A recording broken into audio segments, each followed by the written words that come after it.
Assalamu alaikum. Welcome to another episode of Boys in the Cave. Today's episode is going to be a part 2 of the episode that we did with Daniel Haqiqatjou called Help, My Best Friend is Gay. So can see the part 1, it was episode 11. And alhamdulillah, that was probably, I think it was top 2 most downloaded episode and viewed episode in regards to all the episodes of Boys in the Cave.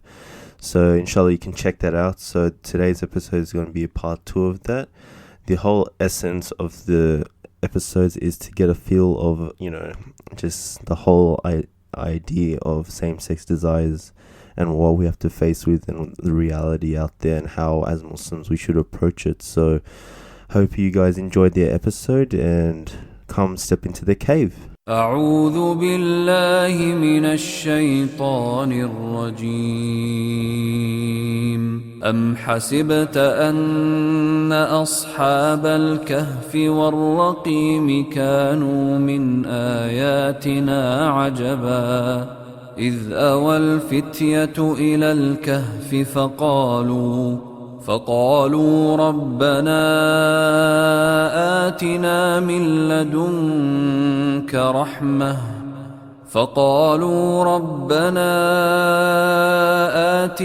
من لدنك رحمة وهيئ لنا من أمرنا رشدا فضربنا على آذانهم في الكهف سنين عددا ثم بعثناهم لنعلم أي الحزبين أحصى لما لبثوا أمدا نحن نقص عليك نبأهم بالحق إنهم فتية آمنوا بربهم وزدناهم هدى. Alright, so Daniel, we were talking about how you said that we can't say Islam hates gays. So if if you were talking to like a Muslim gay person who wants to stay away from the sin, what kind of advice would you give to them? Yeah, so if I'm talking to someone who is Muslim and has the same-sex attraction, the first thing I tell him is not to identify it as quote-unquote a gay person or a lesbian person. It's best to just avoid that kind of self-identification. We don't define ourselves by what kind of sexual attractions we have or what kind of desires we have. I don't go around telling people I'm a straight Muslim or I'm straight. That term is meaningless. If a person can have all kinds of different desires, that doesn't necessarily define who they are or who he or she is. So that's the first thing I would advise. After that, there's a lot of different kinds of avenues a person could pursue depending on what kind of situation they're in. So there's not like one kind of cookie cutter solution. And I think one thing that we have to avoid is talking about this as if it is a disease, right? Within the Western tradition, when the idea of homosexuality was first coined, it was considered a pathology, like it was considered a psychological disorder. But that's not the Islamic conception, because as I mentioned earlier, it's recognized that anyone can have shahwa for whatever it may be. So just because a person might desire the same sex, that doesn't necessarily mean that they're mentally ill. But they do have to control that desire, just like we all have to control all the different desires that we have. So depending on the situation, there's different advice that you can give. Some people need counseling because their same-sex attraction is due to some kind of issue that they've had in the past, or they've struggled with certain things in terms of their family growing up, sexual abuse has been proven to be correlated with developing kind of same-sex desires. So some people just need counseling, and in those cases, it's best to seek Muslim counselors who understand these issues and have experience with that. So that's really important. But there are other contexts as well, other situations that require a different response. Maybe counseling. A person might not need counseling because their desire is not very strong. There might be, it might just be something infrequent, like they just find the same sex attractive every once in a while. And so in those cases, then again, they should refrain from thinking, oh my God, I'm gay, or oh no, I'm a lesbian. That kind of overreaction is uh, encouraged in Western culture today, where um, we're told that, oh, if you have any kind of attraction, or you just find like the same sex attractive, that means that you're gay and that you have to come out of the closet, right? And so there, a lot of people get pigeonholed because of that, when in reality it's okay, it's just a fleeting thing, or it's just like something very small, in which case, just like any other desire, you just control it. You seek out good company. You make sure to avoid bad company that's going to influence you in negative ways. You avoid khalwa. You avoid interaction, um, you know, with people that you might be attracted to, so that you don't kind of go down that path of temptation. So that's the same thing with any desire. So different context, each person is different. So, I mean, that's a very generic answer that I could give to give you a sense of what I advise people. Yeah, I think it's really important that you said how don't let your desires define you. And I guess in the Islamic conception, it is about, internal jihad, basically, that you have to fight your nafs in certain situations. You can't just, how the liberal secular West put it, just do whatever you want, whatever feels good, because that's you. But then we can argue from Islamic standpoint that, look, what you're saying is you, it's not you, it's just your desires. And then Islam has that worked out. There's that true essence of yourself, and then there's that desires that you're constantly fighting. So I think that's the biggest differential. Even like personally myself, like before, like I became a proper practicing Muslim, right? I felt like I knew myself, I'm outgoing guy and this, that. But then once I'm at home, I felt very empty, and I felt like, by myself, I just didn't know myself. And then when I'd be out with my friends, I'd be like, okay, yeah, sweet, I know myself, and I'm just an outgoing guy. But in reality, once you go through Islam and its practices, then you realize who you really are, and then you realize that emptiness that I had, like it was substituted by being outgoing, sorry. But it wasn't the case, actually. It was just me not knowing myself, but I was in the frame of mind thinking I knew myself. And I feel like that example can be taken to so many other different ways. And it could be for even gay person. Just because they have that desire doesn't mean that's themselves. They don't have to define it as themselves, because we have that fitra, right? So what do you say with people? Will the kind of non-Muslim gay people be able to understand that point, or is it only that once they, for a hypothetical kind of situation, they accept Islam, that's the only time when they'll actually truly understand that essence of yourself versus your desires? I think that non-Muslims can understand it. Definitely Christians, because they have very similar ideas and a very similar discourse on this issue. Um, as far as Christians in the West, they've written and thought about this issue in terms of dealing with or addressing the LGBT movement. They spent more time on it than Muslims have. And so I find it useful to see what they're writing about this issue and what they're saying. And I think they understand it well because they have the same conception of, well, you have these desires, you have maybe a same sex attraction, but that doesn't define who you are. Your sexuality in general doesn't define who you are. And so you have to bring your desires and your behavior in accordance with God's plan for you, and for humanity in general. I think theists, if you're coming from traditional religious background, whether it's Muslim, Christian, or Jewish, the Abrahamic faiths are pretty have a lot of these similarities or alignments in their theology. But even other religions too, like Hinduism and Buddhism, same-sex behavior is also prohibited and seen as kind of this ugly enormity, right? To behave in that way has traditionally within those religions been considered something contrary to nature, and they have their own discourse on that.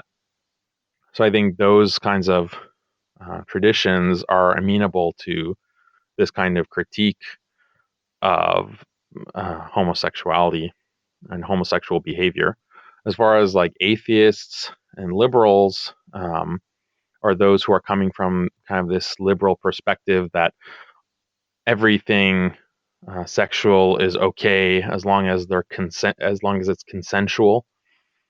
I think they're the ones who are going to be most disturbed by everything we've said in this podcast, and just Islam's approach to um, sexuality in general. But I mean, like I said, there's ways to critique that. And if we kind of explore the liberal, atheistic, secular conception of sexuality and sexual morality, I think that it has a lot of holes and inconsistencies that we can just critique and show, like, okay, you consider your sexual ethics to be superior than religious ethics, but we can show that that's not the case because of these problems. And I mentioned some of them earlier in the podcast. I just out of curiosity, because I have an example in my mind that just came up from where you were mentioning about desires not defining you. Have you heard of Speakers Corner UK by any chance? Yeah, I've heard of it. Okay, so basically, it's pretty popular on YouTube, and so there's a bunch of brothers out at I think Hyde Park in London, and they give dawah and they give a lot of interesting discussions. A lot of mashallah knowledgeable brothers out there, and however, why I bring this example up and why I bring up Speakers Corner is because there is a brother there who's actually gay, and I know, like, he's a great brother, he's a great practicing Muslim. He was Christian and he converted to Islam, and he gives like he's very knowledgeable about Christianity and stuff. And one thing that kind of made me a bit scratch my head was, and there was like a big circle, and there were like other brothers there, there were like non-Muslims, and there was him, and he was just describing his position. Like, I guess his stance about homosexuals in Islam is fine, like how we've described it, like it's desires, and he doesn't act on them by his feelings. But however, in that process, he's still describing himself as gay. He's just saying, "Oh, I'm gay, so don't treat me any differently." But he doesn't actually act in the sin. And then he's talking about, comparing it to other sins, treat, there's a hierarchy of, I guess, sins, and don't just make it like homosexuality is like the biggest sin, because it's not. And however, even though he doesn't do the act, I think he has a family and stuff as well, he has kids, but it's like he's still calling himself gay. So do you think that's the right approach to, if you have gay tendencies, you shouldn't be defining yourself as gay? I think because that it's as another, yeah, sorry. Sorry, go ahead. Because there was another brother there was like non-Muslim, and he also mentioned when after the brother who's gay left, he's like, I'm not going to call myself, if I have tendencies to kill someone, I'm not going to call myself a murderer because I didn't do it, if that makes sense. So I just wanted to get your views on that. Yeah, like you can think of another example of a person might have a desire to commit zina, right? Or someone might be attracted to someone. That doesn't make them a zani. Like, we wouldn't call them, oh, you're a fornicator or you're an adulterer in your orientation, right? Even though you have that desire to do that act, why would you call yourself that? Why would you label yourself?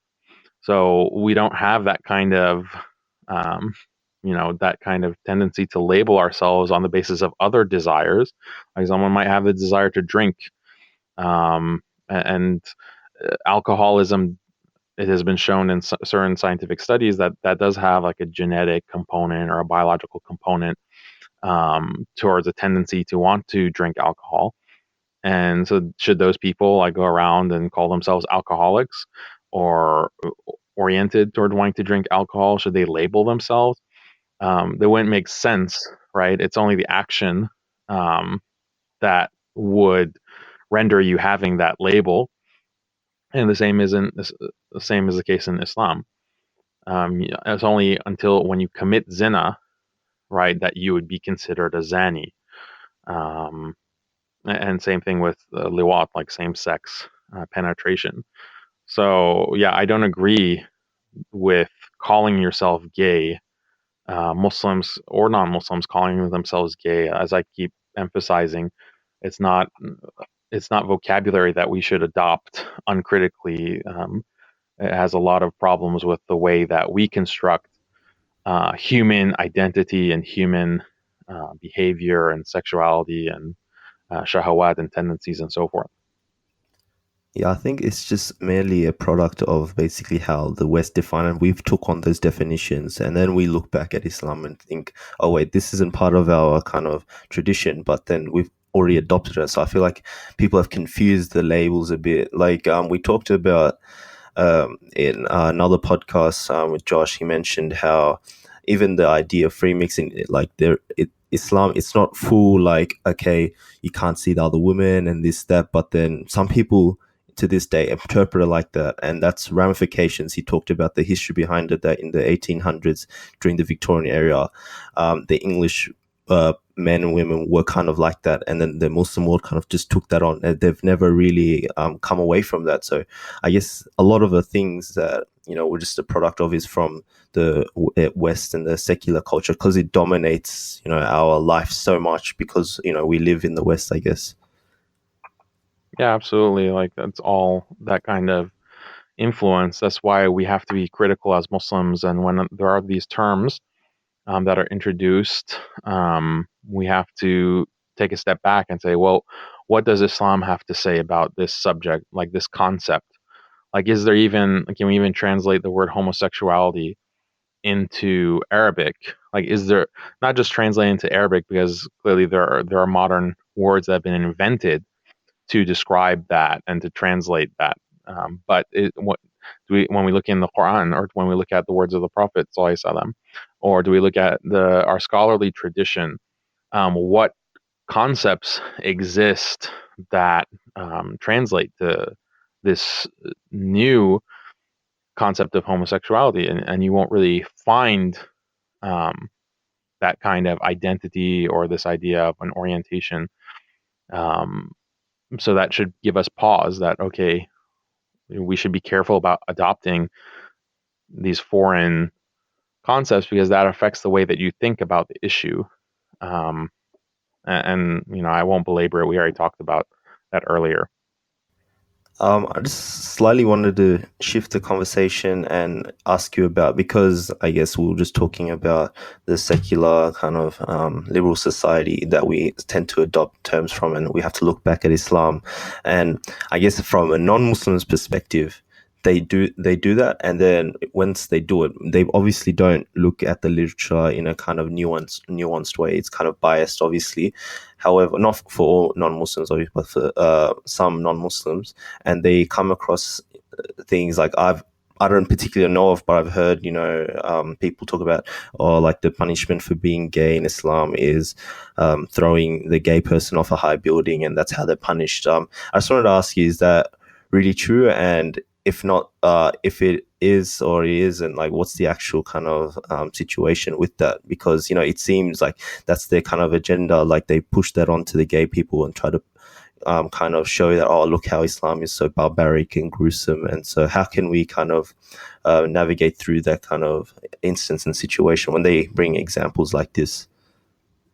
Well, as far as Islamic law is concerned, the Sharia is concerned, the majority view is that um, liwat um, receives capital punishment, right? And so there are conditions for how a judge can determine that and rule that liwat, like male on male penetration, has happened.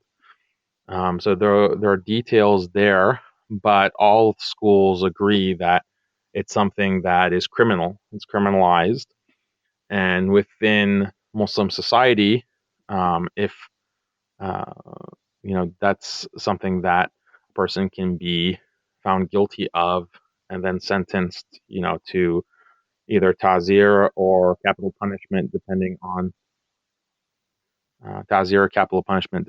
the school of thought that you're coming from.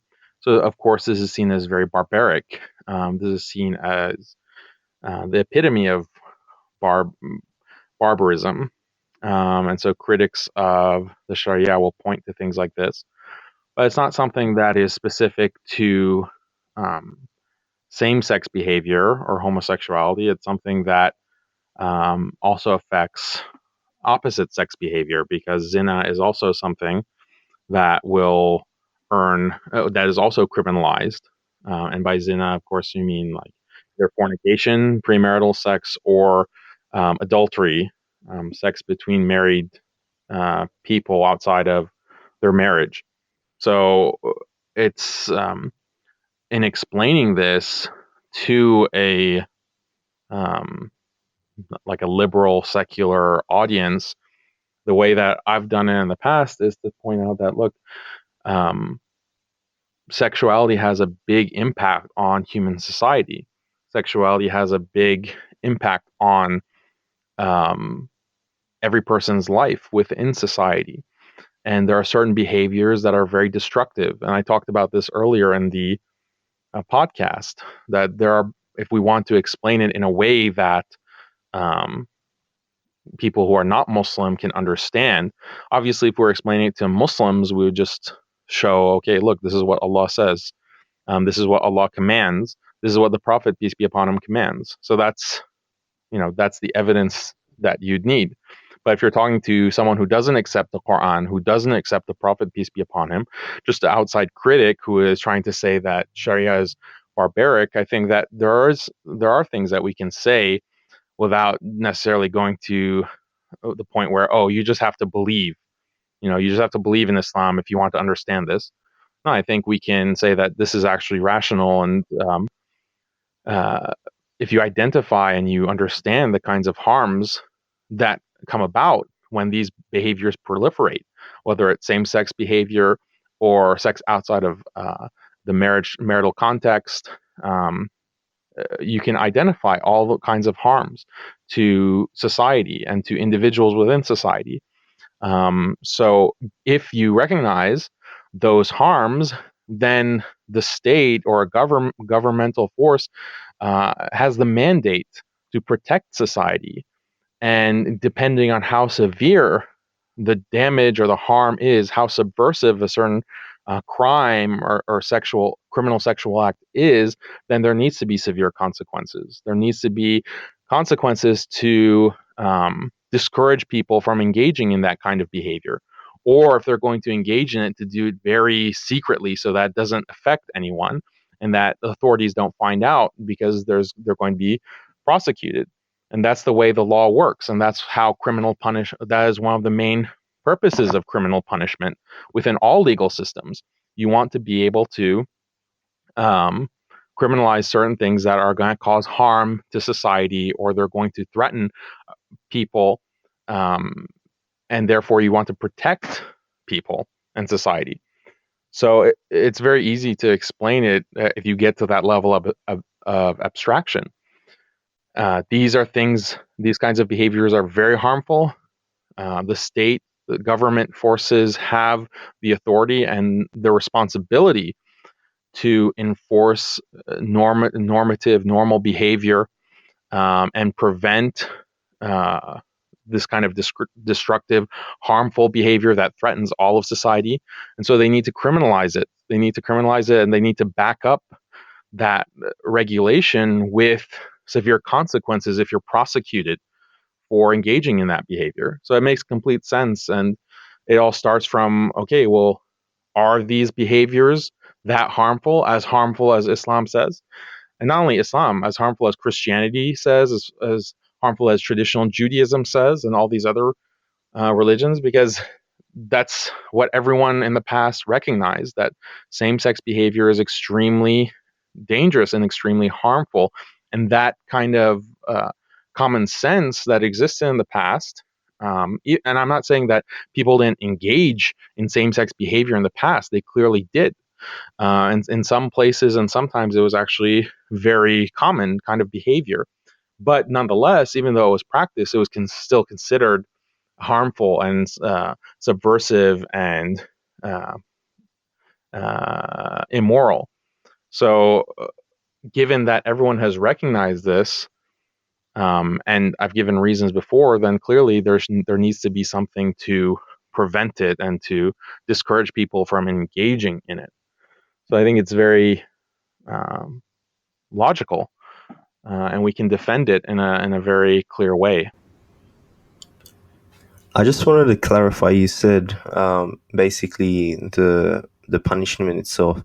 It's just the act itself. Like if you're caught doing the act, and for my kind of perception, the only way you can be caught in the act is if you do it publicly. Because who's going to come into your house and then suddenly arrest you? I don't know. Like maybe it could happen. I don't know. But I'm just saying, like, is it the just act itself, and is it only if like a few people like witness it or something?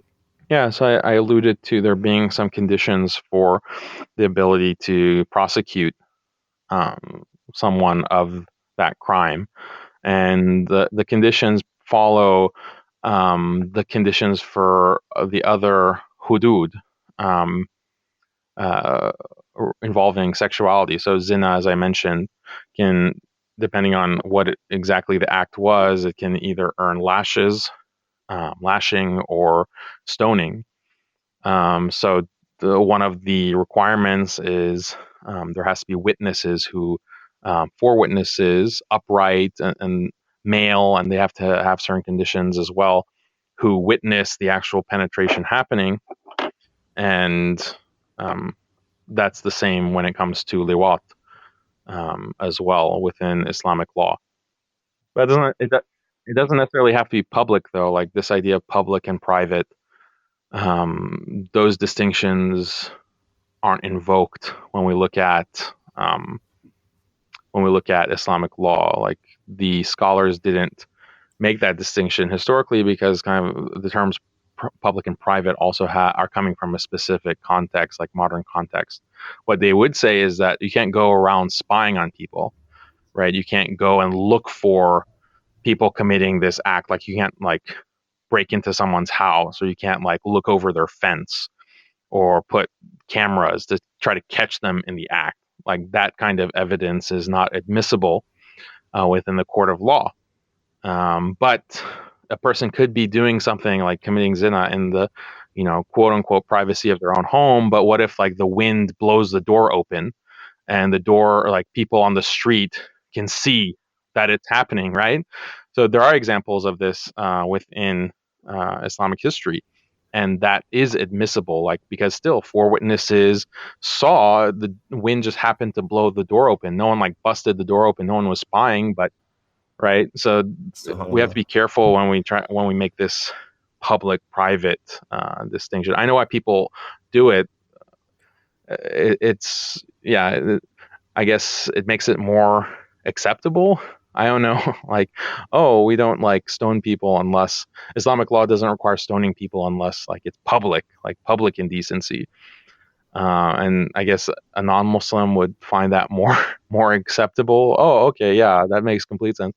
But that's not like that doesn't really matter because today there are liberal seculars who say that secular people who say like, yeah, what's wrong with public sex, right? Like it should be perfectly okay for a couple who love each other. Maybe they get frisky and they're in a public park and they they just want to go at it. Like what's wrong with? There's nothing shameful about the human body. There's nothing shameful about sexuality. This is the kind of thing they say, right? And you'll have activists who will try to petition to change the law to make public sex acceptable. Public nudity is already has been accepted in different parts of the United States, like within New York State, like women can go around topless in public and it's not against the law. So public nudity has already been accepted in certain parts of the West, and the next logical step is, well, why not just full on sex? Why should it be hidden in the privacy of your own home? If you love each other enough, then uh, if people are prudes about it, well, that's their problem, right? It's not the problem for love is love, right? Subhanallah, yeah, I guess that's where society's heading towards. There's literally no end, and I guess yeah, you brought up a good point about just basically the punishments. Like, I feel like the problem is that the non-Muslim, they don't take it holistically, so they just take one instance, like, yep, this is the punishment. Look how barrack Islam is, but I'm like, no, this is for zina. This is for people outside of marriage, and so even I guess what happens is that the liberal secular West, they look through their own lens too, and they use that as a standard of, you know, the criteria for truth, basically. And then if it doesn't align with theirs, it's like, nope, it's rejected, it's backwards, it's everything.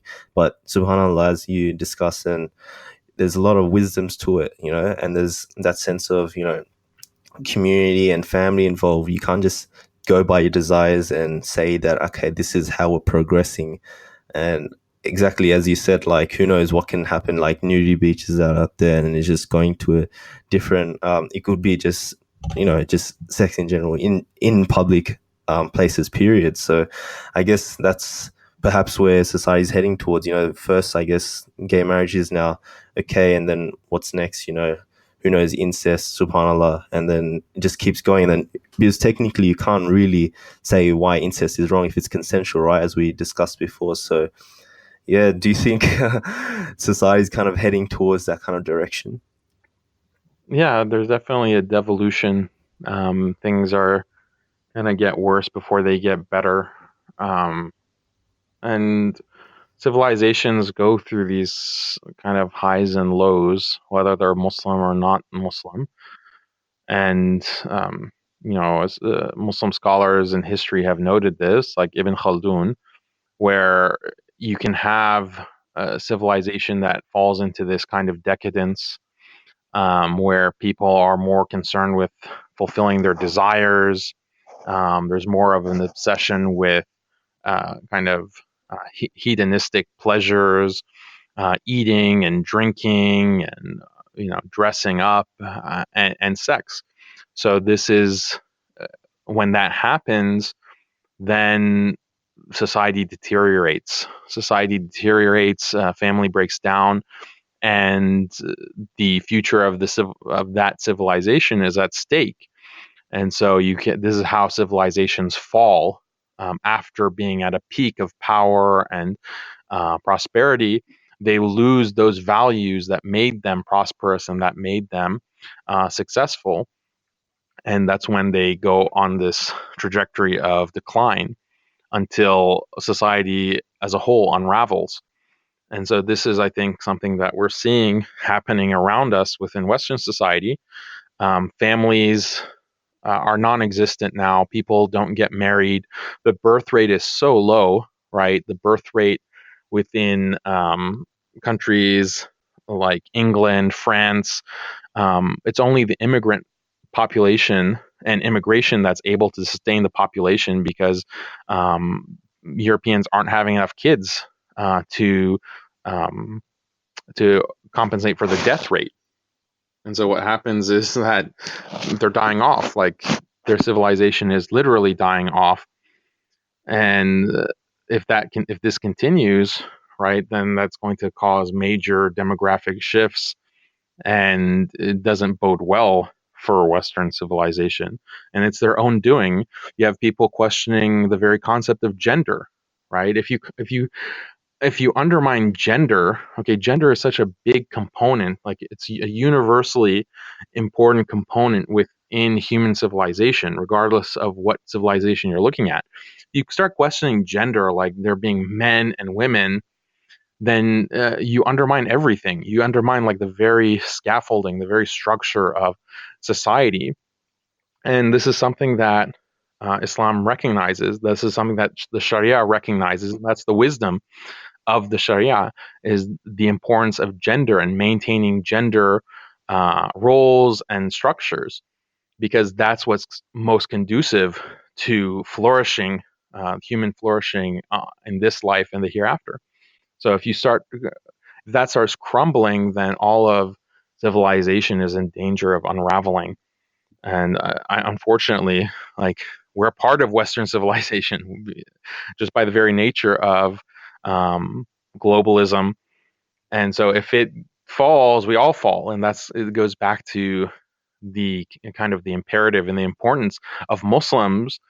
We know better, right? We have revelation. Allah has told us that, look, this is how you will attain success. Falah, right? So it's not something that we keep to ourselves. No, we have to share it. We have to be able to speak to others and tell them, look, you're going down a very bad path. We want to warn you and tell you, like, this is a better way. Save yourselves from this destruction. And it's not only in terms of the akhirah, but even in terms of the dunya.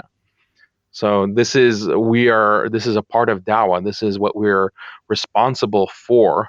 Okay, we can't just have this the truth. We can't have the Quran. We can't have the Sunnah. And it's not like something private we keep to ourselves. We only teach it within halaqat or every Friday for Jummah. No, this is something that we have to share with wider society, and it's part and parcel of true prophetic dawah. SubhanAllah, you sparked kind of my instance where I listened to the situation where I guess in the Sirah, Rasul Sallallahu was like, this was before prayer was revealed, but I think someone asked him, what is Islam? And I can't remember the exact quote, but he said something along the lines of being nice to your family, being good to your neighbors, etc., etc. And if this current society is questioning the fact of, oh, it's okay to have two moms, then that just destroys the whole essence of basically what it is to be a human being. Because we know through Islam, as I said, Rasul some stated what it is, what Islam is. And if those principles are gone, then what do you really have, right? Yeah, I mean, you have very little, if anything. And I think people in the West are slowly starting to recognize this, at least the people who are not just utterly confused. But I think there are observers who are noting that, oh, this is the end of Western civilization, and what are we going to do? Because our main theories of what it means to be a human being, what it means to be a good person, and what it means for human civilization to progress, those are being refuted right and left. Okay, we're refuting ourselves. Liberalism, secularism, these are ideologies in crisis. It's not something that Muslims really talk about because we're kind of behind the times when it comes specifically to these criticisms. But as far as the academic world is concerned, or even political scientists and pundits, they're very concerned. Like, okay, what is left? Once we already got rid of religion, right? We got rid of Christianity because we realized that it's just made up stuff. We've gotten rid of some of this modernistic ideology of liberalism because we found that it's not compelling. It can be critiqued. We've kind of lost the idea of gender itself. Feminism has completely destroyed that. So what do we have left? Like, what is our path, right? They're seeking a path and they don't have one. And so there's nihilism, right?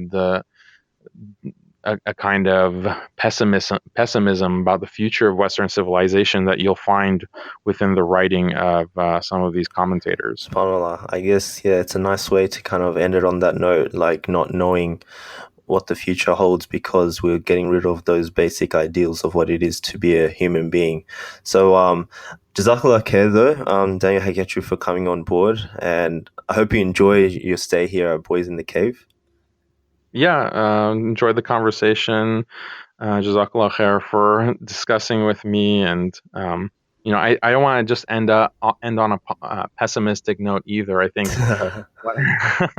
I think that just to put a little bit of levity in here, I think that Muslims have a great opportunity, okay, because right now people have a lot of doubts, okay, and this will grow, okay, this kind of doubt that people have about kind of Western ideology, this is going to only increase. Confusion is going to increase, and this is a perfect opportunity for Muslims to come in on the scene and say, "Look, we have an alternative, and we have the solution for you." And I think that will be a very positive form of dawah, and we can actually make, inshallah, bi'ithnillah, we can make a big impact and difference to the course of world history, as we have done, for the past 1400 years. We can get back on track, bi'ithnillah. Yeah, I mean, inshallah, like sometimes, if I encounter like maybe an agnostic, for example, or an atheist, it's like we know that feeling of Islam when it's in our heart. We know the feeling of Iman, taqwa, all these stuff. We know when we have Islam as the truth and the haqq. It's like, it's something that I just want to give to others, be like, bro, take it. Because I know, like, trust me on this, like, it has all the solutions and everything, all the wisdoms, you'll see, inshallah, just become a Muslim. But I guess it's not that simple. And I guess it's about breaking down further things and issues, because I guess the liberal, secular society that we live in has kind of clouded, and I'd say even brainwashed to an extent, the way that we think and the way we approach life in general. Yeah, absolutely. I think Muslims have gotten into this internalized inferiority, and we kind of don't have that same kind of confidence in our own faith. I think we just right now should not necessarily worry if other people are accepting the message, but we need to get back on track where we're confident about what we're saying, and we're convinced, and we know that it is okay. This is the solution. This is the truth. We shouldn't be throwing our tradition under the bus. We shouldn't be trying to modify it or make it more palatable or apologize for it. No, we have the truth. We need to be confident about that. We need to just articulate that in an eloquent, beautiful way, but we need to be firm. And if we just do that, then inshallah, Allah will give us tawfiq, and we'll take care of the rest. So we just have to do our part. Inshallah, yeah, it's just, I guess that's why it's a priority for Muslims to give dawah and just be, firm on the haqq. And inshallah, down the line, the more people especially the non-Muslims, will start to realize the truth. And we already have, as we see, like, even I know close people that have converted, and inshallah, I know it's happening on a grander scale. So inshallah, it just keeps on continuing, and more people see the truth. Inshallah. Inshallah. I'll just leave it there then. Jazakallah again, Daniel, for coming on board today. For all our listeners, thank you so much for giving us your attention. If you have any questions or comments, feel free to email us at boysinthecave@gmail.com or find us on Facebook. And you can also follow our journey through Instagram. Please leave a 5-star rating on iTunes, as that greatly helps us. If you want to meet us or talk to us from anyone in the team of Boys in the Cave, feel free to message us on Facebook or through our email. And we're open to anything, basically. And so from our special guest, Daniel Haqiqatjou, myself, we wish you all the best. This is Tanzim signing you off. Assalamu alaikum. وربطنا على قلوبهم إذ قاموا فقالوا ربنا رب السماوات والأرض لن ندعو من دونه إلها لقد قلنا إذا شططا هؤلاء قومنا اتخذوا من دونه آلهة لولا يأتون عليهم بسلطان بين فمن أظلم ممن افترى على الله كذبا